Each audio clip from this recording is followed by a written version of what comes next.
Bonjour à tous. Dans le module d'aujourd'hui, nous étudierons les écoulements dans les tuyaux et les conduites fermées. Nous allons les analyser. À titre d'exemple, la ville d'Ottawa doit fournir de l'eau potable à environ 950 000 clients des secteurs résidentiels, commercial et industriel. Elle est responsable de plus de 3000 km de conduite d'eau principale.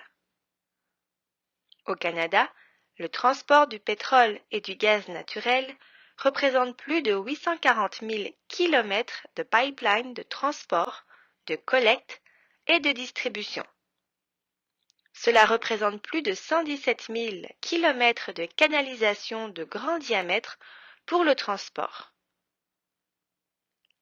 Les pipelines sont nécessaires pour acheminer le combustible ou le carburant dont les Canadiens ont besoin pour chauffer leur maison, conduire leur voiture et voyager par autobus, navire, train ou avion.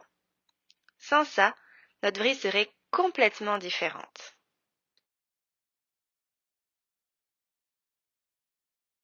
Dans ce module, nous discuterons d'abord des différents régimes et de leur distinction à l'aide du nombre de Reynolds.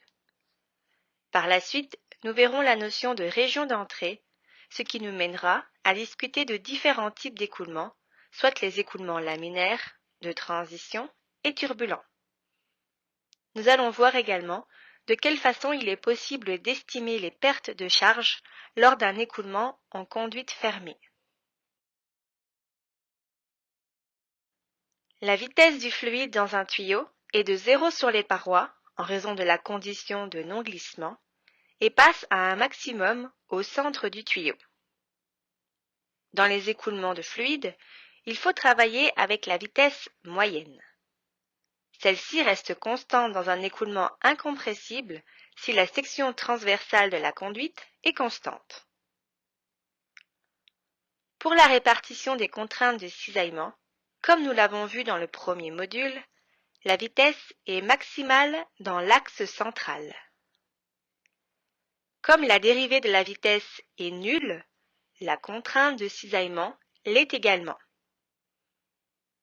Ici, le gradient de vitesse est maximal sur les parois, ce qui implique une valeur maximale de la contrainte de cisaillement à cet endroit également.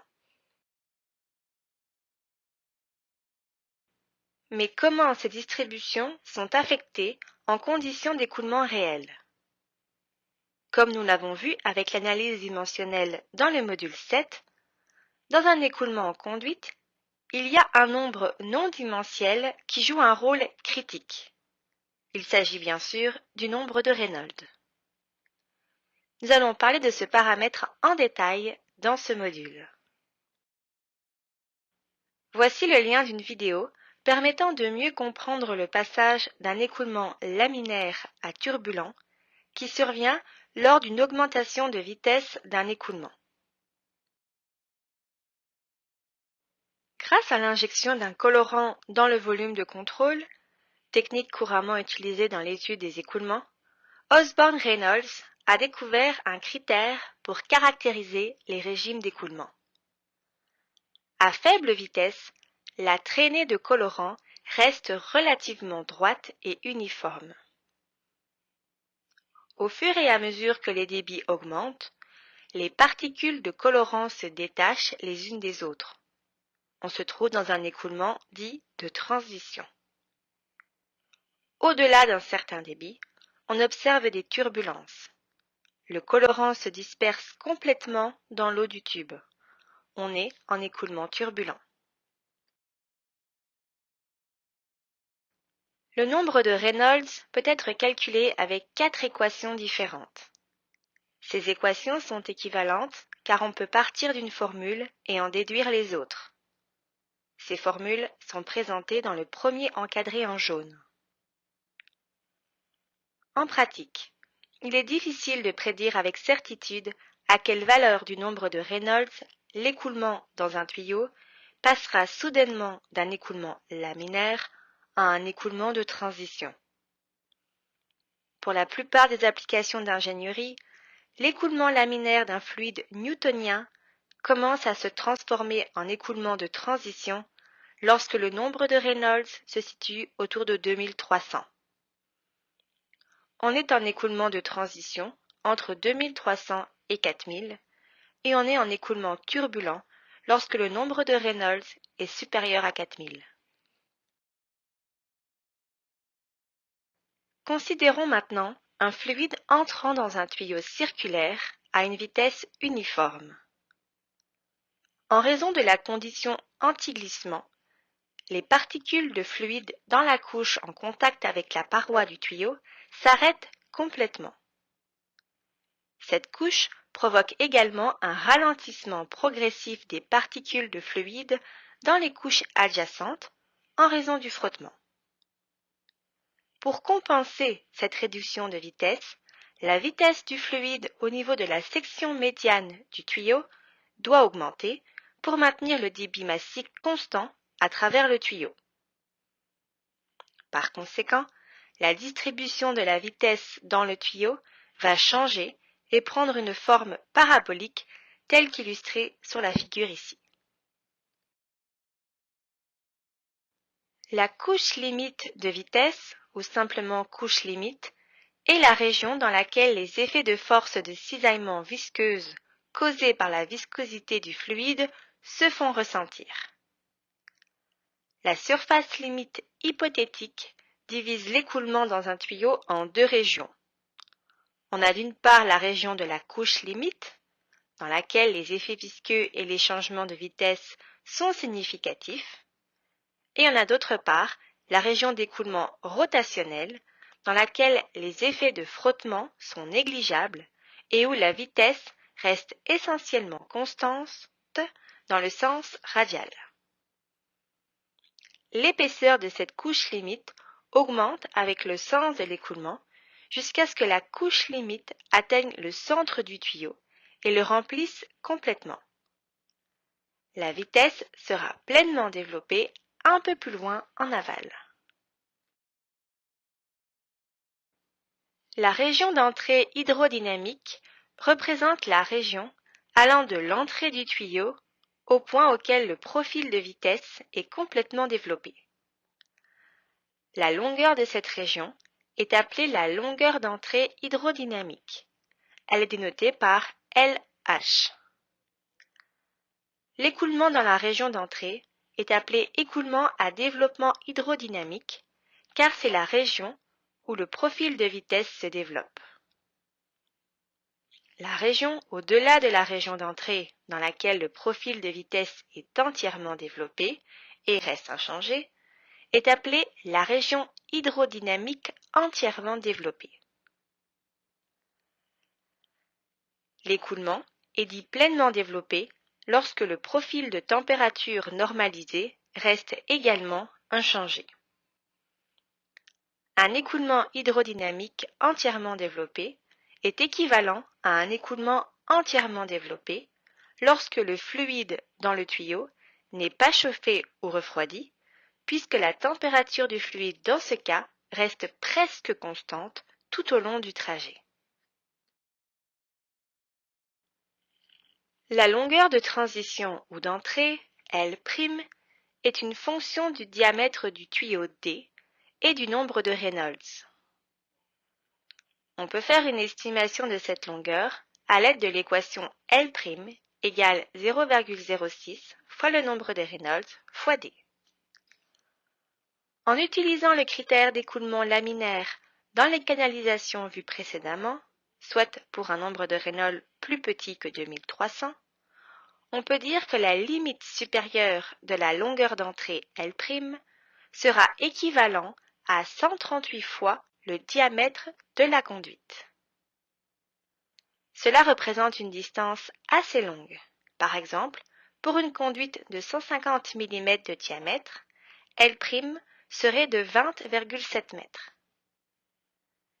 C'est pour cela qu'un écoulement laminaire pleinement développé se produit rarement dans les conduites, soit parce que la vitesse sera élevée et donc le nombre de Reynolds se rapproche de sa valeur supérieure limite de 2300, soit parce que le débit sera perturbé par une vanne, une transition ou un coude dans le tuyau. Des expériences ont montré que la longueur d'entrée d'un écoulement turbulent pleinement développé ne dépend pas du nombre de Reynolds. Cela dépend plutôt de la forme ou du type d'entrée et de la rugosité réelle de la conduite. La longueur d'entrée est beaucoup plus courte dans un écoulement turbulent. La dépendance au nombre de Reynolds est donc plus faible. Dans de nombreux cas d'écoulement réel, les effets d'entrée deviennent insignifiants au-delà d'une longueur de tuyau d'environ 12 fois le diamètre. La longueur d'entrée hydrodynamique non dimensionnelle sera estimée comme étant égale à 12 fois le diamètre. Les tuyaux utilisés en pratique ont généralement plusieurs fois la longueur de la région d'entrée. De cette manière, l'écoulement à travers les tuyaux seront souvent assumés comme étant complètement développés sur toute la longueur du tuyau. Voyons un premier exemple pour appliquer le concept de la couche limite.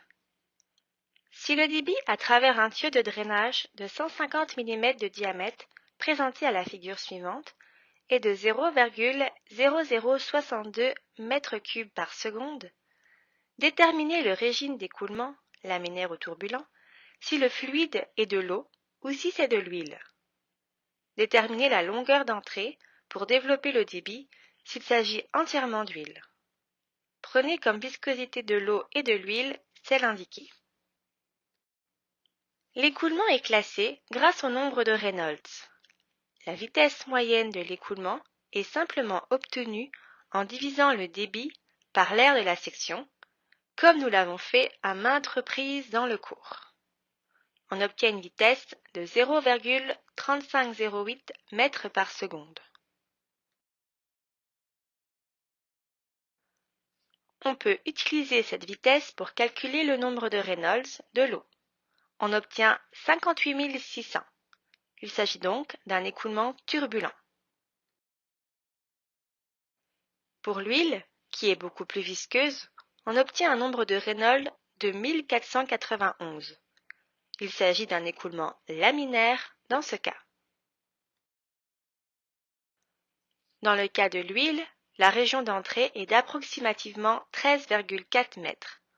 On peut donc s'attendre à ce que l'écoulement se développe complètement après cette distance. Pour les écoulements en conduite, on utilise souvent le terme de norme de taille nominale des tuyaux ou NPS. Cela permet de spécifier le tuyau employé. Cette information est très utile pour spécifier la taille du tuyau disponible dans le commerce. Les données du tableau montrent des NPS, des OD et des schedules. Plusieurs tailles de tuyaux sont spécifiées dans les manuels d'ingénierie. Le NPS est une des normes les plus couramment utilisées pour les tailles de tuyaux. Vous avez des indices présentés ici. La colonne ID indique le diamètre intérieur du tuyau et OD indique le diamètre extérieur du tuyau. Comme indiqué, un tuyau NPS est spécifié à l'aide de deux valeurs, une taille de tuyau nominale et une de nomenclature. La taille nominale du tuyau détermine le diamètre extérieur ou le DE. Par exemple, les tuyaux d'une taille nominale de 2 pouces ont un diamètre extérieur de 2,375 pouces. Une fois que la taille nominale atteint 14 pouces, la taille nominale et le diamètre extérieur deviennent égaux. Autrement dit, un tuyau d'une taille nominale de 24 pouces aura un diamètre extérieur de 24 pouces. Le schedule des tuyaux est lié à l'épaisseur de la paroi. Le sens original de schedule est la capacité d'un tuyau à résister à la pression. Ainsi, la nomenclature des tuyaux est en corrélation avec l'épaisseur de leur paroi. Voyons maintenant plus en détail l'effet de la viscosité d'un fluide. Nous allons voir ici comment la résistance de frottement du fluide le long des parois rugueuses d'un tuyau contribue à la perte de pression. Cette notion est importante lors de la conception de systèmes de tuyauterie ou pour une bonne sélection de pompes nécessaires pour maintenir un débit spécifique. Ici, nous nous concentrerons sur les tuyaux droits qui ont une section circulaire, car c'est cette forme qui offre la plus grande résistance structurelle pour résister à la pression. En outre, une section circulaire transportera une plus grande quantité de fluide avec une plus petite résistance au frottement. En ingénierie, toute perte d'énergie due à la fois au frottement du fluide et à la rugosité de la paroi est souvent appelée perte de charge majeure. Elle est dénotée par la lettre HF. Il est possible de déterminer cette perte en mesurant la pression dans la conduite à deux endroits séparés par une distance L, comme c'est montré sur la figure.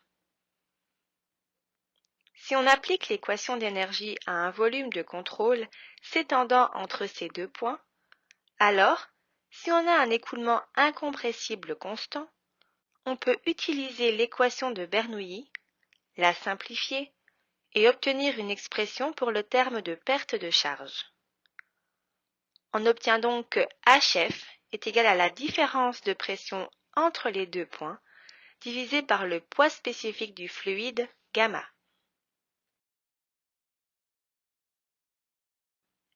Maintenant, la question est de savoir comment calculer cette valeur pour HF. Comme nous l'avons vu dans la diapositive précédente, le comportement d'un écoulement laminaire et turbulent est complètement différent. Pour un écoulement laminaire, on peut déterminer facilement la perte de charge. Elle est due à la résistance au frottement ou à la contrainte de cisaillement développée entre les couches cylindriques de fluide lorsqu'elles glissent les unes sur les autres avec des vitesses relativement différentes. Mais contrairement à un écoulement laminaire, il n'existe aucun moyen analytique pour déterminer la perte de charge dans un écoulement turbulent. Elle devra donc être déterminée par expérience.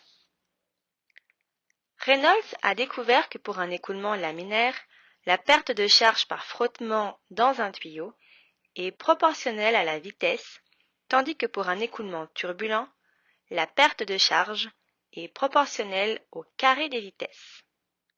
La perte de charge est donc plus importante dans un écoulement turbulent que dans un écoulement laminaire. L'équation de Hagen-Poiseuille décrit le profil de vitesse parabolique d'un écoulement laminaire dans un tuyau pour un fluide newtonien incompressible. Pour un écoulement laminaire dans une conduite horizontale, la perte de charge HF peut être obtenue grâce à l'équation présentée dans l'encadré ici. Comme vous pouvez le voir, HF est proportionnel à la vitesse.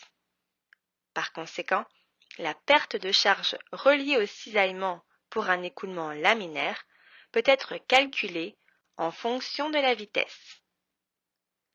Il est évident qu'en divisant la perte de charge par le poids spécifique gamma, on peut calculer la perte de pression.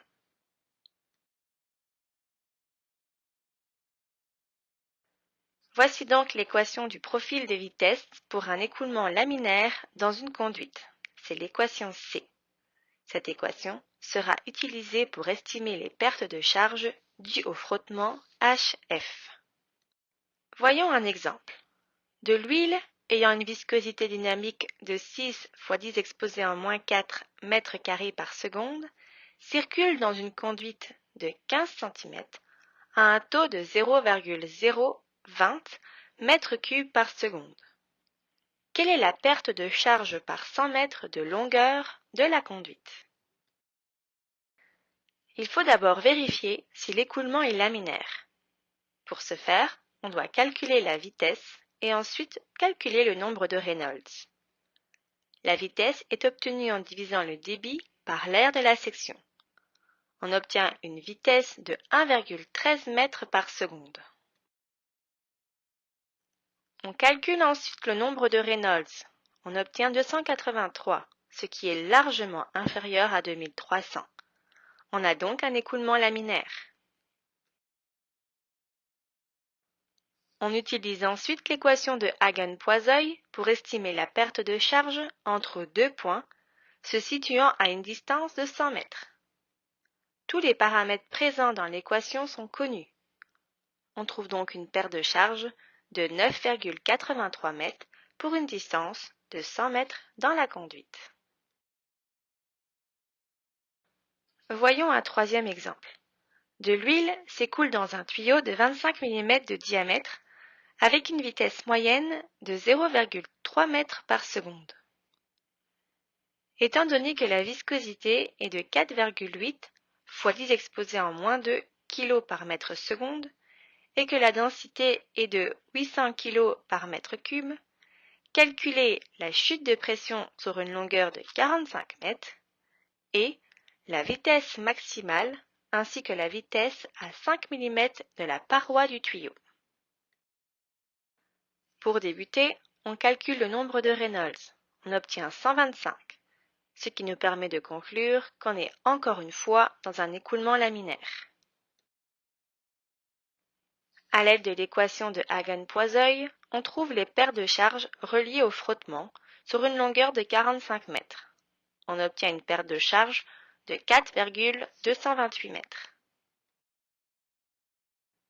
On calcule ensuite la chute de pression en multipliant cette paire de charges par le poids spécifique du fluide gamma ou par le produit de la densité et de la constance gravitationnelle ρ fois g. On obtient une chute de pression de 33,18 kPa. Le signe négatif devant la différence de pression indique que la pression diminue dans le sens de l'écoulement. Nous pouvons maintenant utiliser ces résultats pour estimer le profil de vitesse et calculer la vitesse à plusieurs endroits dans la conduite. Si on veut trouver la vitesse maximale, soit la vitesse au centre de la conduite, il faut substituer R par 0. On trouve une vitesse de 0,6 mètres par seconde. De la même manière, pour une conduite ayant un rayon de 12,5 mm, pour un point à 5 mm de la paroi, on se situe à 7,5 mm du centre. On va donc substituer R par 7,5 mm ou par 0,0075 afin de calculer la vitesse à cet endroit. On obtient une vitesse de 0,384 mètres par seconde. On voit que cette vitesse est inférieure à la vitesse maximale de 0,6 mètres par seconde, calculée au centre de la conduite. Pour un écoulement laminaire, l'équation de Hagen-Poiseuil nous aide à trouver très facilement la charge de pression de façon analytique. Pour la perte de charge dans un écoulement turbulent, le processus est un peu plus complexe en raison de la présence de tourbillons. Cependant, on va utiliser dans ce cas-ci l'analyse dimensionnelle. Voyons comment estimer les pertes de charge dans un écoulement turbulent. Tentons de faire une analyse dimensionnelle de l'écoulement. On peut écrire la chute de pression ΔP avec l'équation A. Cela s'applique pour un écoulement turbulent constant et incompressible dans un tuyau rond horizontal de diamètre D. Des expériences ont montré que la chute de pression dépend de la vitesse moyenne V, du diamètre du tuyau D, de la longueur du tuyau L, de la rugosité ou la hauteur moyenne des protubérances à partir de la surface intérieure du tuyau epsilon, de la densité du fluide ρ et de la viscosité mu. On obtient donc que ΔP est une fonction des paramètres V, D, L, epsilon, mu et ρ. En utilisant la théorie de l'analyse dimensionnelle, la chute de pression peut être écrite sous une forme sans dimension présentée à l'équation B. On peut simplifier cette représentation si on émet l'hypothèse raisonnable que la chute de pression est proportionnelle à la longueur du tuyau. Cette hypothèse est logique et basée sur des expériences. On peut donc sortir le terme L divisé par D de l'équation. Dans l'équation C, on reconnaît le premier paramètre indépendant, c'est le nombre de Reynolds. L'équation C peut être simplifiée en l'équation D. On peut ensuite isoler la différence de pression du côté gauche. Notez que nous avons substitué l'expression de la fonction phi par la lettre F. F représente un coefficient de frottement. Nous verrons plus tard comment trouver sa valeur. Cette façon d'écrire nous permet d'alléger l'écriture des équations.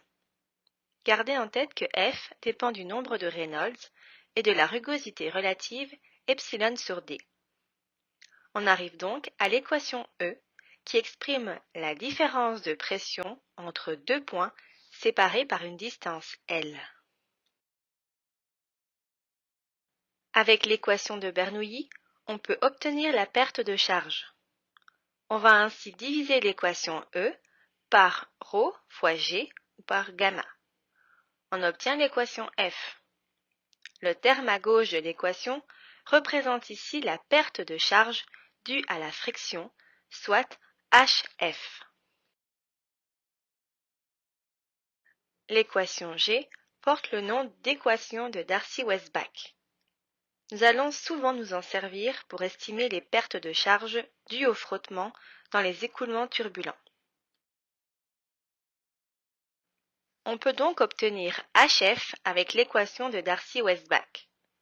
Il nous reste néanmoins à déterminer la dépendance fonctionnelle du facteur de frottement sur le nombre de Reynolds et sur la rugosité relative. Les informations nécessaires pour cette résolution sont le résultat d'expériences menées par Nikurat et bonifiées par de nombreux autres chercheurs.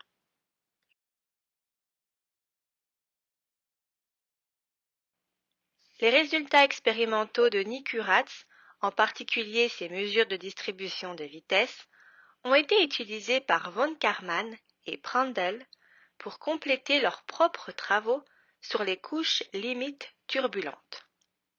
Colebrook et White ont ensuite apporté deux contributions majeures pour calculer le frottement dans les tuyaux. Ils ont proposé une équation, en 1, permettant d'estimer le facteur de frottement F à l'aide du diamètre, de la rugosité du matériel epsilon et du nombre de Reynolds. L'équation 2 est équivalente à l'équation 1. Elle est simplement écrite sous une autre forme. Cependant, on peut remarquer que ces équations ne sont pas spécialement pratiques car elles ne nous permettent pas de calculer la valeur de f de façon explicite. En effet, il faut prendre une approche itérative. Nous verrons plus tard comment apporter des solutions à ce problème. Colebrook a répertorié de nombreuses valeurs de rugosité pour plusieurs types de matériaux couramment utilisés en mécanique des fluides. Ce genre de tableau peut facilement être trouvé dans la littérature ou sur Internet. Tel que mentionné, l'approximation de Colebrook-White peut être utilisée de manière itérative pour trouver le facteur de friction F. On commence par fixer une valeur de départ pour F située sur le côté droit de l'équation de Colebrook-White. On résout ensuite le facteur de friction sur le côté gauche. On répète le processus jusqu'à ce que les valeurs supposées et calculées convergent. L'équation ici est appelée équation transcendantale. Elle ne peut pas être résolue explicitement pour f de manière analytique. C'est pour cela qu'il faut utiliser une approche itérative. Cela peut paraître un peu compliqué, mais c'est tout à fait faisable, quoique pas très pratique. Heureusement pour nous, on peut écrire un code dans Excel ou MATLAB pour résoudre cette équation. Il existe aussi de nombreuses calculatrices en ligne pour effectuer ce processus d'essai et d'erreur, comme celle présentée ici. Le chercheur Moody a traduit l'équation de Colebrook-White sous forme de graphique. On peut dès lors trouver f à partir du diagramme de Moody pour une certaine valeur de Reynolds et de epsilon sur d. Cela simplifie beaucoup le processus. Rappelons juste que epsilon est la rugosité de la paroi de la conduite et que d son diamètre. Voilà à quoi ressemble le diagramme de Moody. Sur l'axe des x, on a le nombre de Reynolds et sur l'axe vertical à droite, on a epsilon sur d. À partir de ça, on peut trouver le f en regardant la partie gauche du graphique. Le processus est très simple. On commence par trouver le nombre de Reynolds pour l'écoulement à l'étude. On trouve ensuite la rugosité relative, soit epsilon divisé par le diamètre du tuyau. Cela nous permet de déterminer avec quelle courbe on va travailler. On peut voir en effet que différentes valeurs de epsilon sur d sont représentées sur chacune des courbes du diagramme. Une fois qu'on a trouvé la courbe, il ne reste plus qu'à projeter la valeur de Reynolds trouvée et de déterminer le coefficient de friction F correspondant. Dans les prochains exemples, nous allons souvent nous servir du diagramme de Moody pour trouver F. Vous pourrez voir comment s'en servir en détail.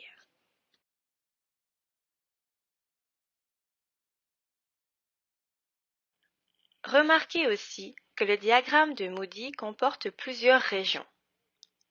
Pour un écoulement laminaire, soit la région 1, le facteur de frottement sera indépendant de la rugosité du tuyau. C'est donc dire que l'écoulement est indépendant de la rugosité relative. Il variera plutôt inversement au nombre de Reynolds, car F est égal à 64 divisé par Reynolds. Il n'y aura donc qu'une seule courbe pour cette région. Pour les écoulements turbulents avec de grands nombres de Reynolds, on sera dans la région 3. Dans cette région, le facteur de frottement dépend essentiellement de la rugosité relative. Pour les écoulements avec des valeurs modérées de Reynolds, le facteur de frottement dépend à la fois du nombre de Reynolds et de la rugosité relative. C'est la région 2. La distance, appelée le gap, pour laquelle aucune valeur de F n'est donnée dans la figure, soit la gamme comprise entre 2000 et 4000, résulte du fait que l'écoulement dans cette gamme de transition peut être soit laminaire, soit turbulent ou un mélange instable des deux. Voyons un exemple d'application. De l'eau à 20 degrés circule dans une conduite de diamètre 20 cm à un débit de 0,05 m3 par seconde. La conduite est en fonte avec un epsilon de 0,12 mm. Quelle est la perte de charge par kilomètre dans cette conduite? On commence par représenter le problème schématiquement. Nous allons devoir ici calculer le nombre de Reynolds ainsi que la rugosité relative. Par la suite, nous pourrons déterminer le coefficient de frottement et estimer ainsi les pertes de charge encourues. Pour débuter, on trouve la vitesse d'écoulement à l'aide du débit et du diamètre du tuyau. On obtient une vitesse de 1,59 mètres par seconde. Une fois la vitesse connue, il ne manque que le coefficient F. On va utiliser le diagramme de Moody pour le trouver. On va donc devoir calculer les deux paramètres nécessaires pour le diagramme de Moody, c'est-à-dire la rugosité relative et le nombre de Reynolds. On obtient un epsilon sur d de 0,0006 et un nombre de Reynolds de 3,18 fois 10 exposé en 5. Allons maintenant voir le diagramme de Moody. On commence par identifier la courbe avec laquelle nous allons travailler. Il s'agit de la courbe rouge correspondant à un epsilon sur d de 0,0006. Il est possible que la valeur de epsilon sur d calculée ne soit pas explicitement représentée par une courbe dans le diagramme. À ce moment-là, il faut simplement interpoler entre deux courbes ayant des valeurs proches. Ensuite, on trouve le nombre de Reynolds calculé sur l'axe horizontal. Nous avions un nombre de Reynolds de 3,18 fois 10 exposé en 5. En projetant cette valeur sur la courbe rouge, on trouve une valeur de f de 0,019. Nous connaissons maintenant le coefficient de friction. Nous sommes donc en mesure de calculer les pertes de charge encourues dans la conduite. On obtient un résultat de 12,2 mètres de perte de charge due à la friction. Voyons un autre exemple. La perte de charge par kilomètre dans une conduite en fonte avec un epsilon de 0,12 mm est de 12,2 mètres. Quel est le débit dans la conduite? Cette fois, nous cherchons le débit et non les pertes de charge. Voici un résumé des informations dont on dispose. Réfléchissons un peu à comment résoudre ce problème. En premier, nous allons vérifier l'équation de Darcy. Ici, nous avons deux inconnus, soit le coefficient f et la vitesse. Cependant, comme nous l'avons vu dans le diagramme de Moody pour un écoulement entièrement turbulent, le f ne dépend que de la rugosité relative. Nous allons nous servir de cette information comme point de départ. Nous allons donc assumer que l'écoulement est entièrement turbulent. De cette façon, nous allons nous retrouver sur la portion constante du diagramme de Moody et nous n'aurons donc pas besoin de connaître la vitesse pour trouver f. Bien sûr, nous devrons vérifier cette hypothèse à la fin. Pour l'instant, on commence par assumer un écoulement complètement turbulent d'une rugosité relative de 0,0006. Cela correspond à un f de 0,017 sur le diagramme de Moody. Une fois cette valeur trouvée pour f, on va calculer quelle serait la vitesse correspondante. On trouve une vitesse de 1,68 mètres par seconde à l'aide de l'équation de Darcy. Cependant, le problème n'est pas encore résolu. Souvenez-vous, nous avons fait l'hypothèse que l'écoulement était entièrement turbulent. Nous ne savons pas si c'est le cas. Nous allons donc devoir recalculer le coefficient f maintenant que nous avons trouvé une première tentative pour la vitesse. La rugosité relative reste inchangée. Nous avons désormais une vitesse nous permettant de calculer le nombre de Reynolds. Avec ces informations, on retourne dans le diagramme de Moody pour calculer un nouveau f. On trouve un f de 0,019. Remarquez ici que ce n'est pas la même valeur de f que celle trouvée initialement. On va ensuite utiliser l'équation de Darcy à nouveau pour calculer la vitesse correspondante à cette nouvelle valeur de f. On trouve maintenant une vitesse de 1,59 mètres par seconde. On peut utiliser cette vitesse pour trouver le débit correspondant, soit 0,05 m3 par seconde.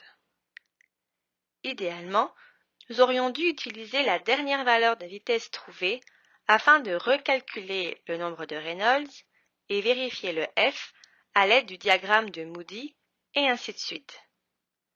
Ce processus s'arrête une fois que les deux valeurs consécutives de f sont identiques. Ici, on va assumer que ça soit le cas. Mais si nous voulions être un peu plus rigoureux, nous aurions pu faire une troisième itération et vérifier que nos valeurs de vitesse et de coefficient de friction f convergent. Voyons un exemple avec un réservoir. De l'eau circule d'un réservoir à une conduite d'acier de 50 cm de diamètre avec un epsilon de 0,46 mm. Déterminez le débit dans la conduite.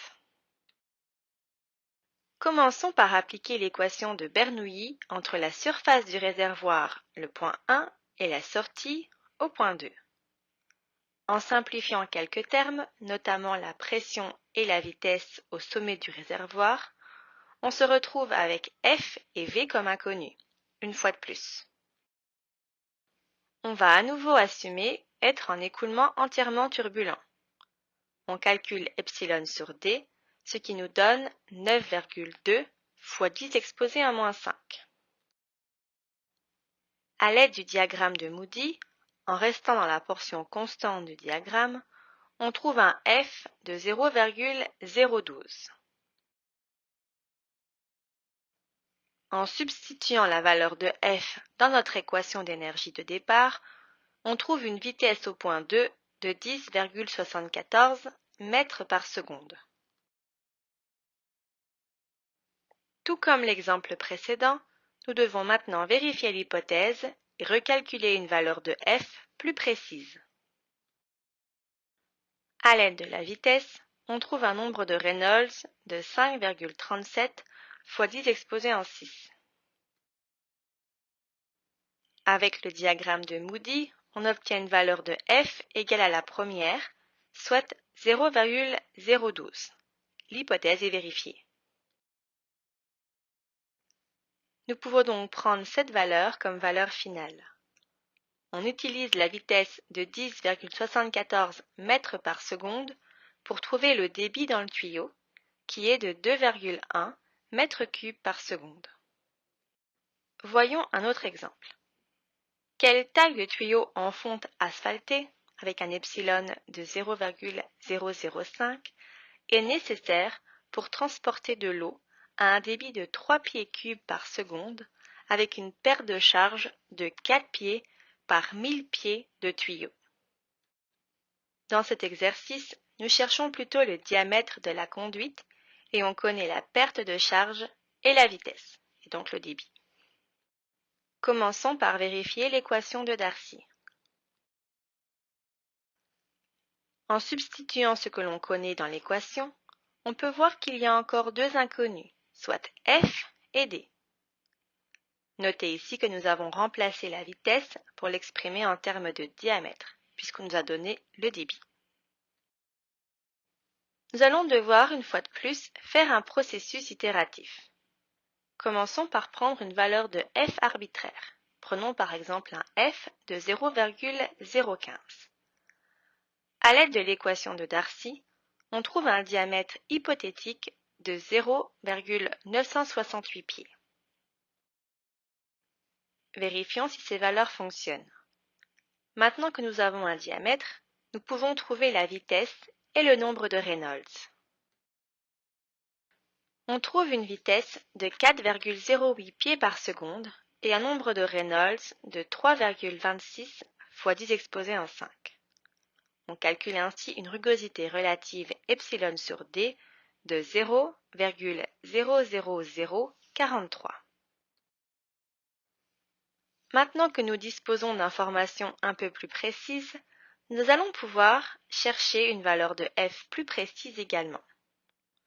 On trouve un f de 0,018, ce qui nous donne un diamètre de 1 pied. C'est notre réponse finale.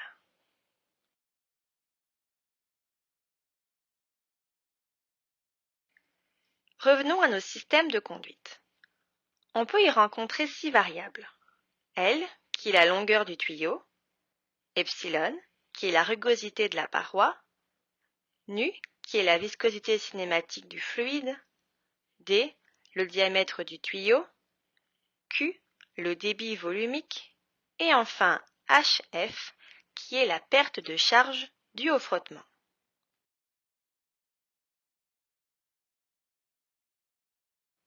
Parmi ces variables, la longueur, la rugosité et la viscosité sont généralement connues.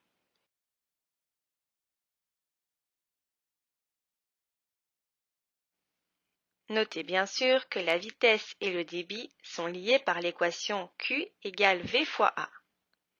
Parfois, selon le problème, le débit est connu. La majorité du temps, une de ces trois variables est inconnue tandis que les deux autres sont connues. Prenons un exemple.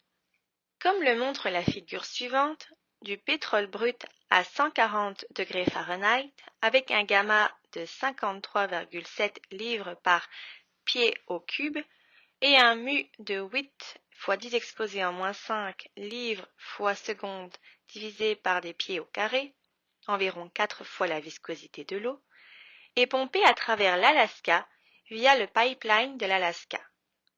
Ce pipeline est un tuyau en acier de 799 miles de long avec un epsilon de 0,00015 pieds avec un diamètre de 4 pieds. Le pompage a lieu à un débit maximal de 2,4 millions de barils par jour, soit 117 pieds au cube par seconde. Déterminer la perte de charge dans ce système. Soulignons les données pertinentes.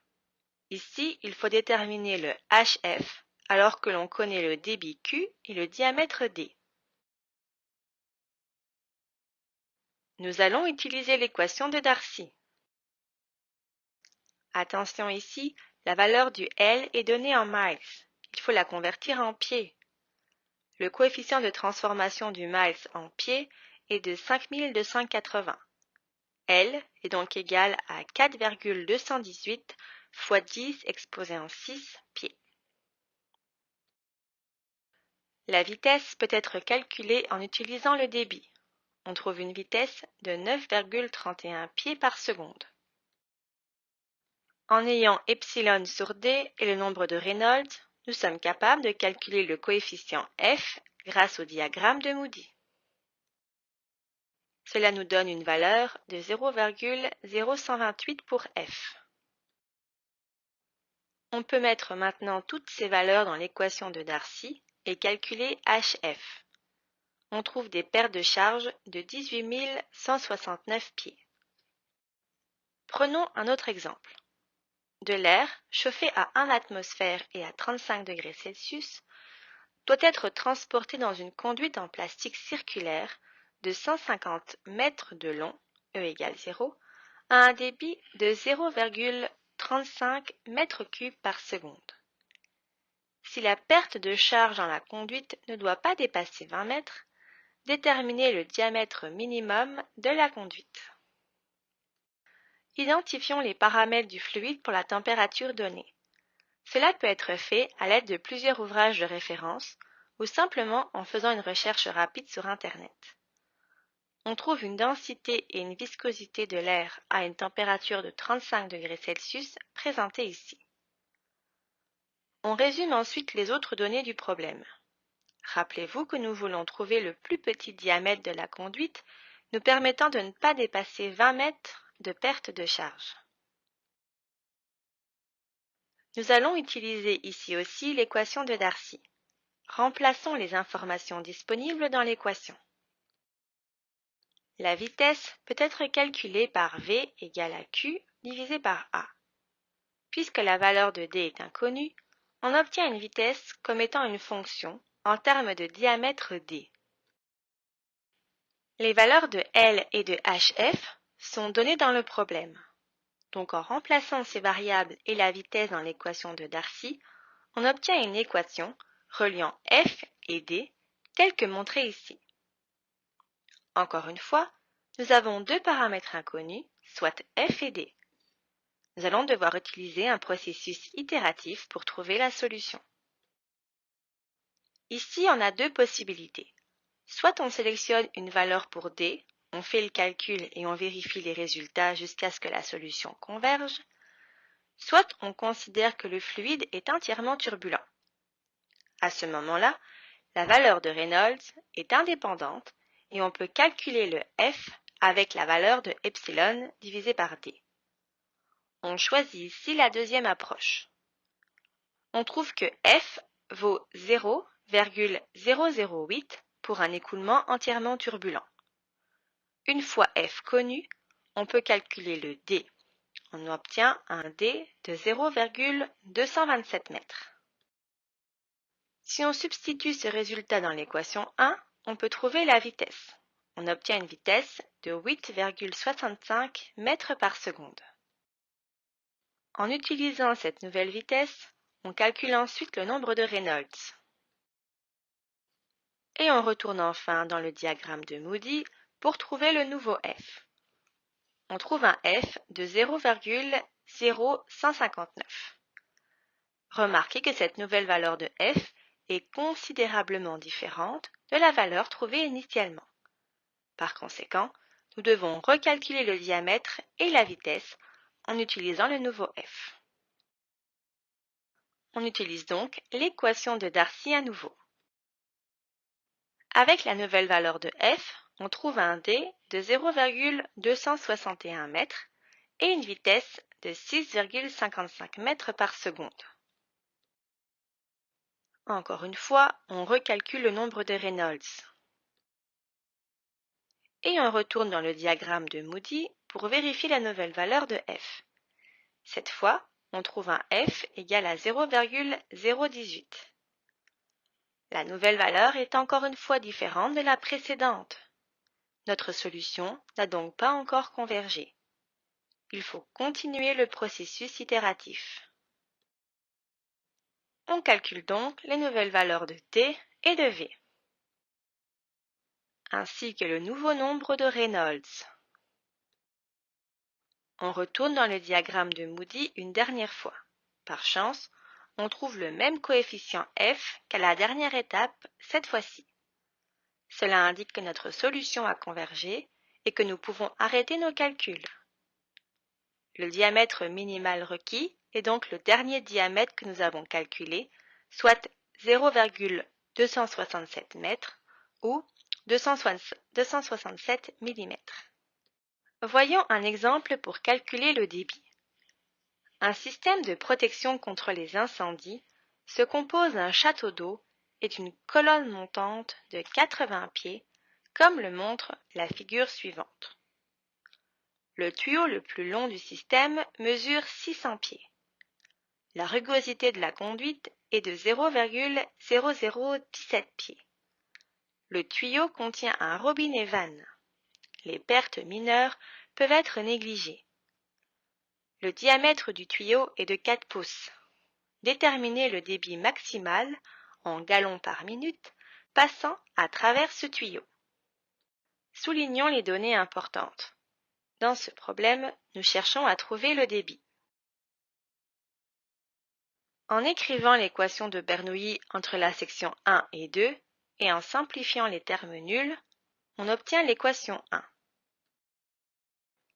Ici, il faut faire attention pour le L, car la longueur de la conduite est en réalité de 600 plus 80, même si pour la conduite verticale, la longueur est un peu inférieure à 80. Substituons maintenant toutes les informations connues dans l'équation.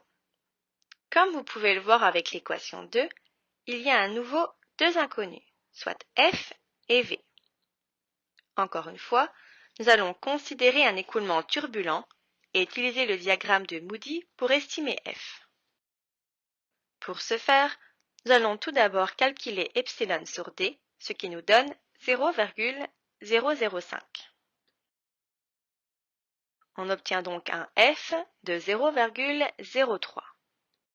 Si on utilise le F égale 0,03 dans l'équation 1, on trouve une vitesse de 9,17 pieds par seconde. On va devoir maintenant recalculer le nombre de Reynolds. À l'aide du diagramme de Moody, on trouve un nouveau coefficient F. Puisqu'il s'agit ici de la même valeur que celle obtenue à l'étape précédente, on peut arrêter nos calculs. Nous savons que la solution a déjà convergé. Nous sommes maintenant en mesure de calculer la vitesse ainsi que le débit dans la conduite. On obtient un débit de 0,8 pieds au cube par seconde. l'énoncé nous demandait de donner la réponse en gallons par minute. Un pied cubique représente approximativement 7,48 gallons. En utilisant cette conversion, on obtient un débit de 359 gallons par minute. Dans les modules précédents, nous avons vu comment se produisent les pertes de charge le long d'un tuyau en raison du frottement lié à la viscosité et à la rugosité. En outre, les effets de turbulence peuvent produire des pertes de charge au niveau des composantes du système, telles que les coudes, les vannes, les raccords, les entrées et les transitions. C'est ce qu'on appelle les pertes mineures ou pertes locales. Parfois, ces pertes ne sont pas si petites que ça. Par exemple, une vanne partiellement fermée peut provoquer une chute de pression plus importante qu'un long tuyau. Voyons maintenant comment approximer les pertes de charge mineures.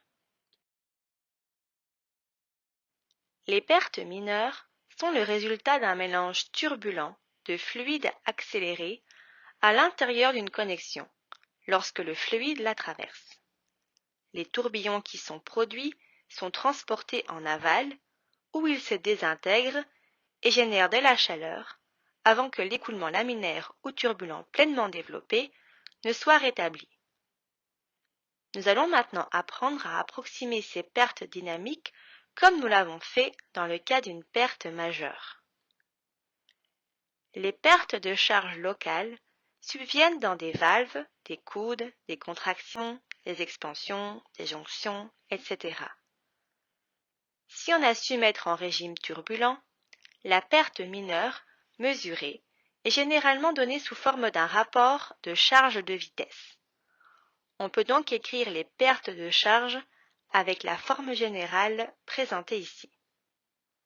HL représente les pertes de charge locales, alors que KL est un coefficient qui va dépendre du type d'obstacle causant la perte de charge. Des tableaux avec des valeurs de KL typiquement utilisées sont disponibles dans plusieurs ouvrages de référence ou sur Internet. Nous passerons en revue certains d'entre eux dans les diapositives suivantes. Lorsqu'un fluide pénètre dans un tuyau à partir d'un réservoir, il provoque une perte de charge mineure qui dépend du type de transition utilisée. Les transitions bien arrondies causeront une plus petite perte car elles fournissent un changement progressif de flux. Comme vous pouvez le voir, plus la transition entre le réservoir et la conduite se fait de façon progressive, plus les pertes de charge sont petites. Notez qu'à l'extrémité de décharge d'un tuyau dans un grand réservoir, le coefficient de perte sera égal à 1, quelle que soit la forme de la transition. On rencontre aussi des expansions ou des contractions progressives ou brusques le long des conduites. Pour les expansions brusques, nous pouvons utiliser la formule de gauche qui dépend des diamètres D1 et D2. Pour les contractions brusques, nous pouvons utiliser le diagramme ici nous permettant de trouver KL en fonction du ratio des carrés des deux diamètres des conduites en question. Voici les coefficients KL pour d'autres types de transitions tels que les coudes et les raccords entre plusieurs conduites. Les pertes de charge mineures pour un écoulement à travers des vannes et des raccords utilisent aussi les coefficients de perte. Vous pouvez voir ici quelques valeurs représentatives. La résistance pour les vannes complètement ouvertes est faible, mais les pertes augmentent nettement lorsque les vannes sont partiellement ouvertes. La conception des vannes varie considérablement d'un fabricant à un autre. Dans la mesure du possible, les coefficients de perte établis par le fournisseur doivent être utilisés si des résultats précis sont nécessaires. Comme vous pouvez le voir, le KL est complètement lié au type de valve et à la situation d'ouverture. Par exemple, pour un robinet à soupape entièrement ouvert, le coefficient est de 10, tandis que pour un robinet vanne entièrement ouvert, cette valeur est de 0,2. Lorsqu'un robinet vanne est complètement ouvert, l'écoulement peut continuer son chemin avec un changement minimum de sa ligne de courant. Tandis que pour le robinet à soupape, même pour un état complètement ouvert, nous avons un grand changement des lignes de courant, tel qu'illustré sur la figure de gauche. Voici l'équation de perte de charge totale. Pour de courtes conduites, les pertes de charge locales sont importantes.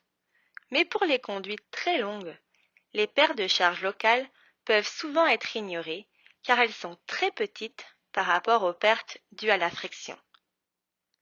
Par contre, pour des conduites relativement courtes, les pertes de charge locales deviennent importantes. Elles représenteront souvent une plus grande portion des pertes totales. Dans une conduite avec plusieurs sources de perte de charge locale, ayant des coefficients KL différents, nous pouvons simplement prendre la somme de ces coefficients et les traiter comme une seule source de perte de charge locale équivalente. Voyons un exemple pour illustrer le concept de perte locale.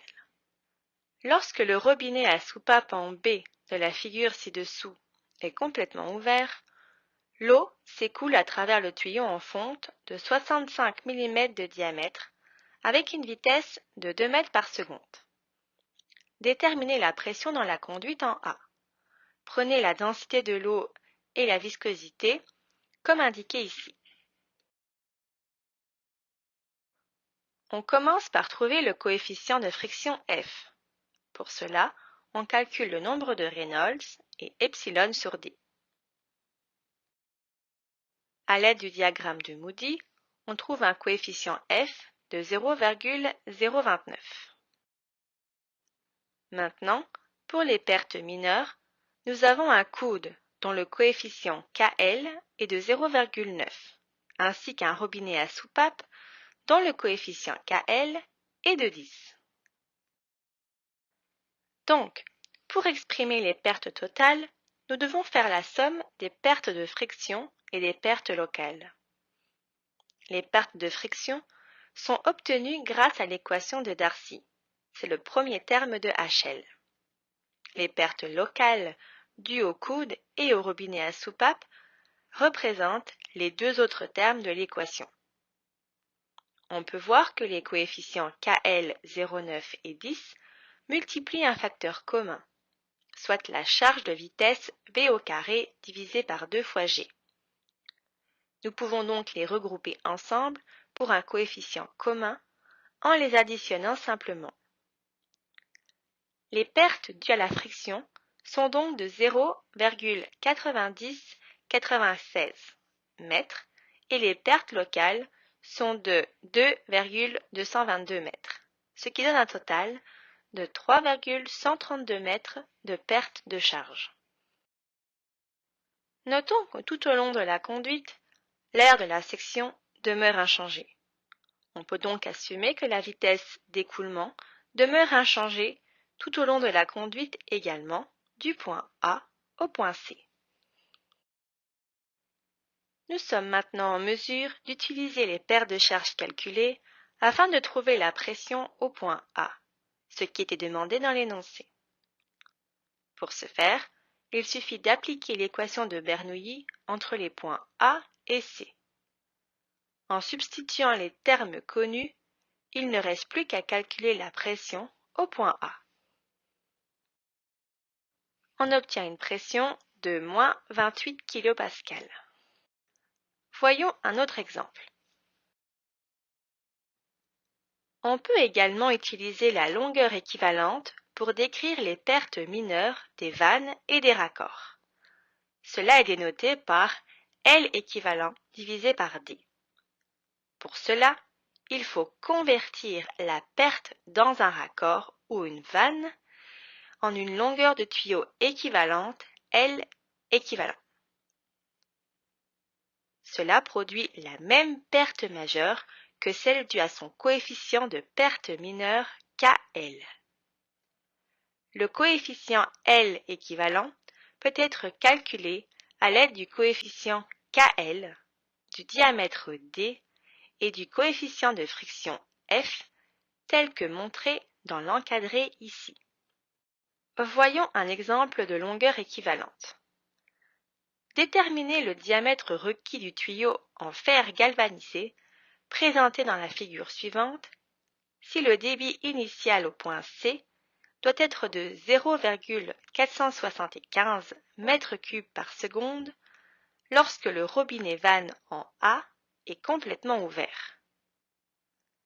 Le réservoir est rempli d'eau jusqu'à la profondeur indiquée. De plus, quelle est la longueur équivalente du tuyau qui produit la même perte de charge totale?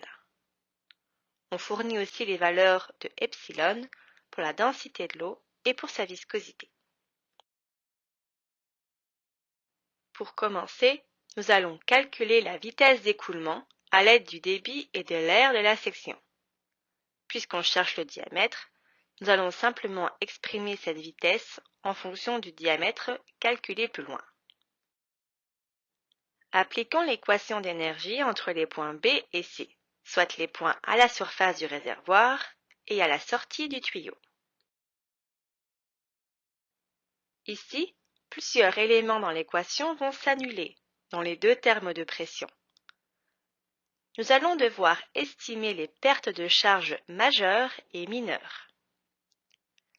La perte majeure est déterminée à partir de l'équation de Darcy-Weisbach, alors que les pertes mineures dans le tuyau proviennent de l'entrée affleurante avec un KL de 0,5, des deux coudes, soit 2 fois KL égale à 0,5, et de la porte complètement ouverte de la vanne, soit un KL de 0,19. Pour le terme de perte de charge, nous pouvons mettre en évidence le terme de charge de vitesse V au carré divisé par 2 fois G. En combinant les équations reliant la vitesse avec le diamètre ainsi que l'équation de Bernoulli, on obtient une expression ayant encore une fois deux inconnus, soit D et F. Pour résoudre cette équation, nous pouvons simplement procéder par essai et erreur ou par un processus itératif. Cependant, plutôt que de supposer une valeur de F puis de résoudre l'équation de cinquième ordre pour D, il est plus facile de supposer une valeur de D, de calculer F et de vérifier le résultat à l'aide du diagramme de Moody. Commençons par supposer un D de 0,350 m pour l'équation 3. Pour ce D, on trouve un F de 0,0939 et par conséquent, V égale 4,937 mètres par seconde. Voyons maintenant si cette vitesse nous donne la valeur de F calculée à l'aide de l'équation 3. On trouve en premier le nombre de Reynolds et la rugosité relative. Ensuite, avec le diagramme de Moody, on trouve un F de 0,0165. On devra donc faire une nouvelle itération puisque cette valeur est différente de la première que nous avions trouvée. Supposons maintenant un diamètre de 0,3 m. On trouve un F de 0,01508 et une vitesse de 6,72 mètres par seconde. On répète le même processus, on cherche donc le nombre de Reynolds et la rugosité relative. On va ensuite chercher la nouvelle valeur de F dans le diagramme de Moody. On trouve maintenant un F de 0,0168. Cette valeur est relativement proche de la dernière obtenue, qui était de 0,0165. On peut s'arrêter là et dire que le diamètre sera de 0,3 m ou de 300 mm. Pour trouver la longueur équivalente du tuyau, en considérant les pertes de charge locales, il suffit d'appliquer la formule. Le premier terme de 17 mètres fait référence à la longueur réelle du tuyau.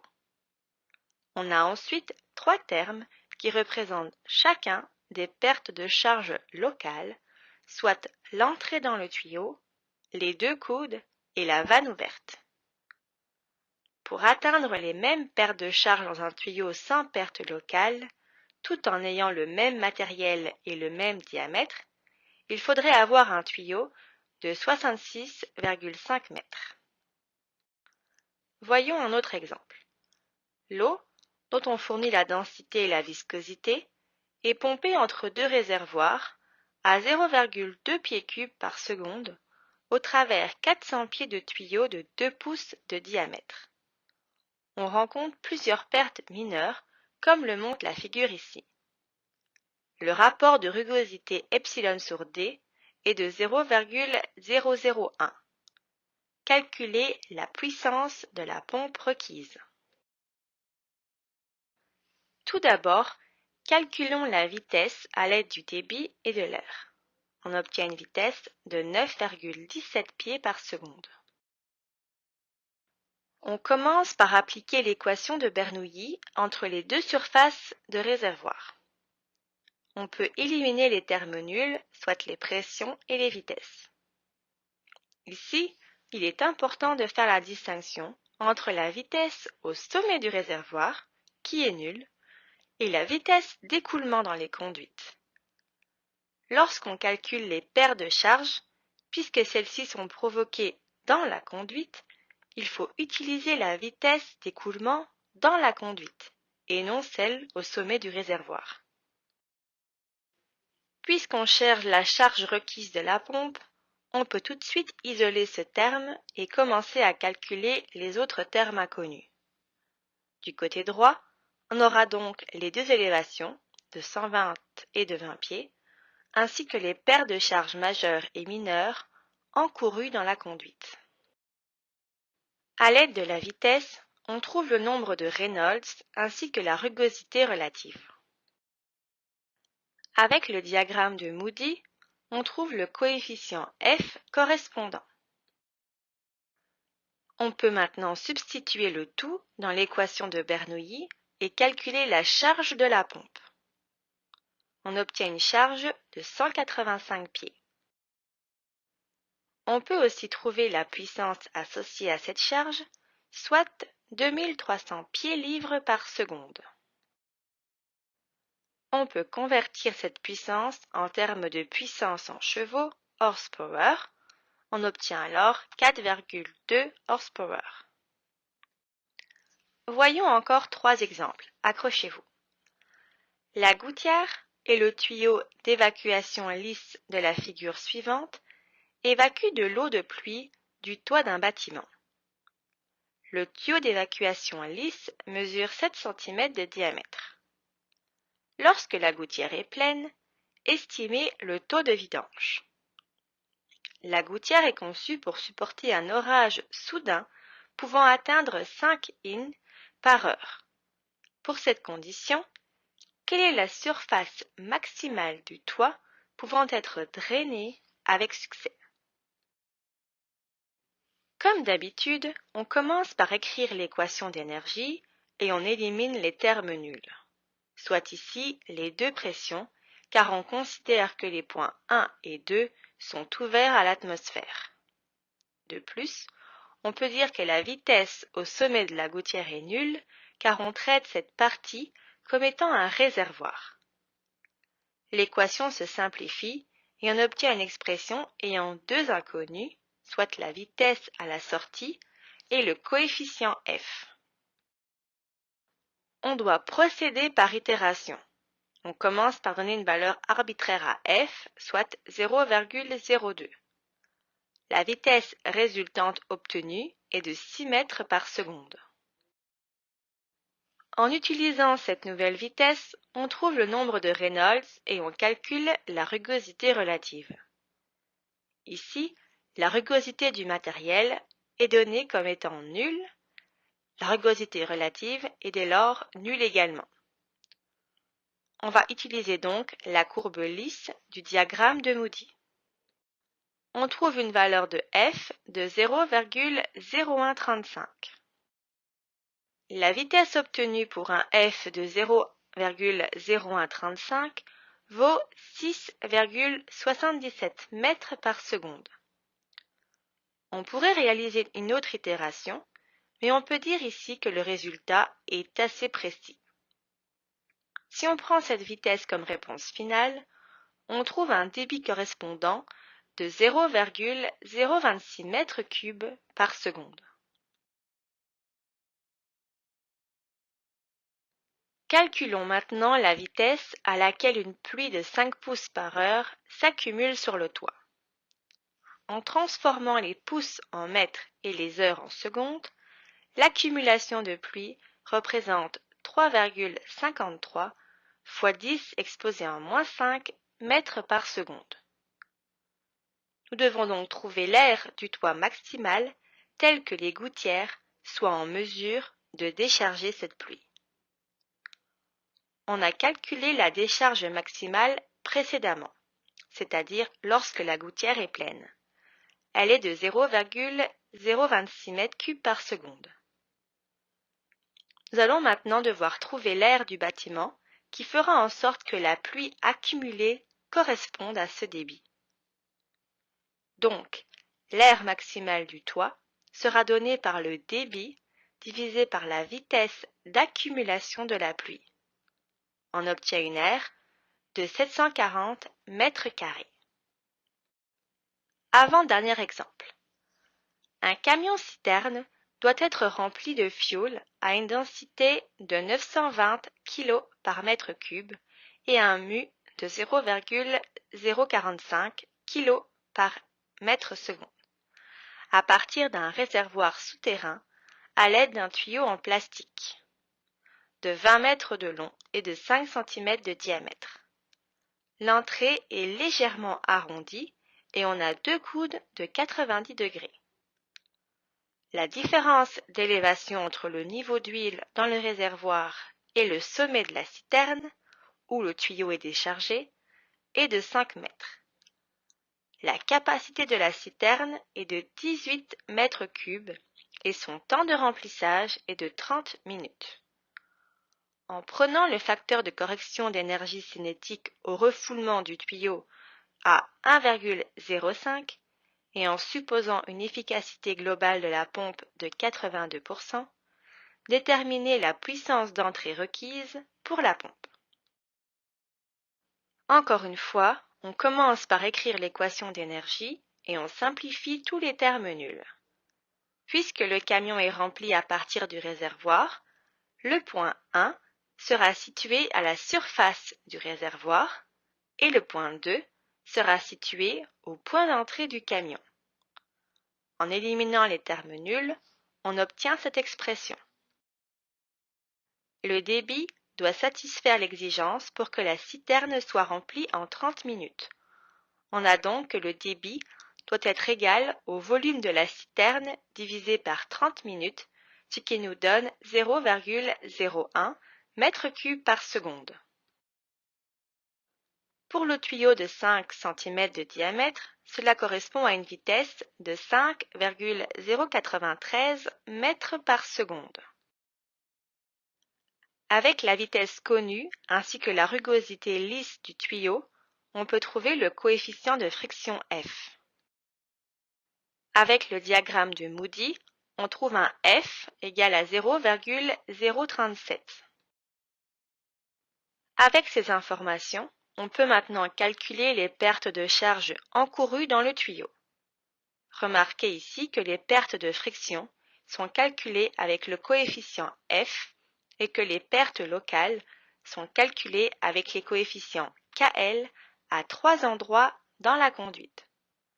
On trouve des pertes de charge de 20,5 mètres. Il ne nous reste plus que la charge fournie par la pompe comme inconnue. On peut donc facilement la calculer en substituant les autres termes. On trouve que la pompe doit fournir une charge de 26,9 mètres au système.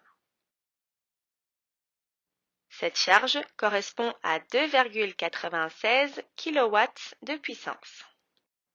Et enfin, voyons un dernier exemple pour terminer ce module.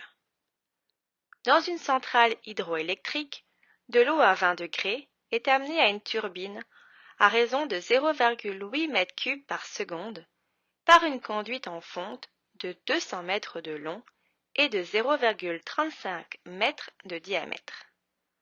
La différence d'élévation entre la surface libre du réservoir et le débit de la turbine est de 70 mètres.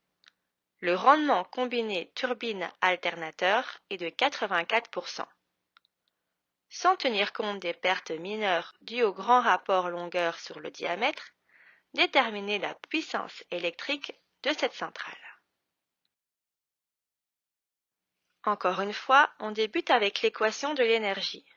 Ici, on peut supposer que la vitesse à la sortie de la turbine est nulle. En effet, toute l'énergie a été transférée à la turbine.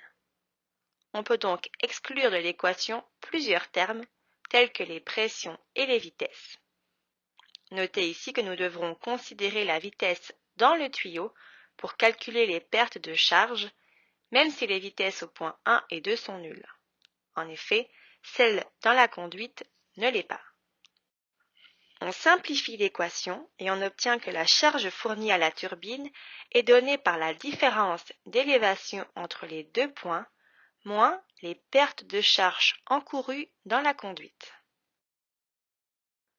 On peut ensuite trouver la vitesse directement avec le débit et l'air de la section. On trouve une vitesse de 8,315 mètres par seconde. Cette vitesse nous donne un nombre de Reynolds de 3 fois 10 exposé en 6. On calcule après la rugosité relative dans la conduite en divisant epsilon par le diamètre d. Dans le diagramme de Moody, ces deux points correspondent à un coefficient f de 0,018. On calcule dès lors les pertes de charge encourues et on obtient 37,05 mètres. La charge fournie à la turbine sera donc de 70 moins 37,05, soit 32,95 mètres.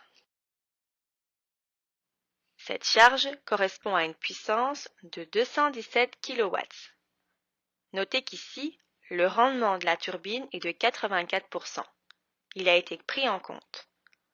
Dans la réalité, la charge fournie à la turbine est plus élevée, mais cette énergie est dissipée durant le processus d'opération de la turbine.